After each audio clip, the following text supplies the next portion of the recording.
একটা নতুন জিনিস দেখাচ্ছি। এই যে এগুলো ডিম আনি, তো এই খোলগুলো অনেকগুলো হয়ে গেছিল, সেই জন্য আমি এইগুলো দিয়ে আজকে 10-11 বছর আগে এই সিটটা বানিয়েছিলাম।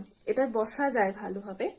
তো এই খোলগুলোকে একসঙ্গে জড়ো করে এর উপরে এই যে কাপড় দিয়ে দিয়েছি।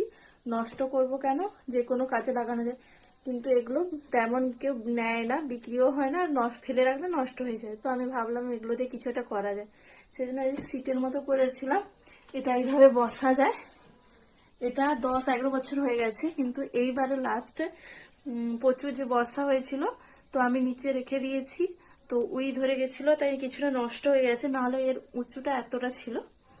তো এবারও কিছু জমা হয়েছে এই যে।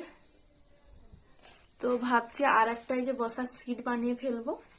তো তাই বসেছি, তাই তোমাদের সঙ্গে শেয়ার করছি। এই যে ডিমের খোল একটার পর একটা এইভাবে খাপে এইভাবে বসিয়ে বসিয়ে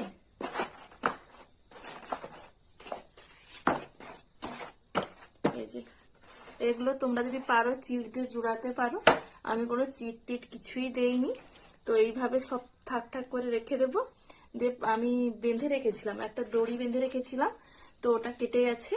তো চারদিক দিয়ে একটা দড়ি দিয়ে এর উপরে এই যে কাপড় দিয়ে এর উপরে এরকম বসা যায়। তো বানিয়ে ফেলি, তারপরে দেখাচ্ছি। পারলে এগুলোকে কালার করে দিলে লুকটা একটু চেঞ্জ হয়ে যাবে। আর কাপড় দিয়ে এখানে গদি তৈরি করে দিলেও হবে।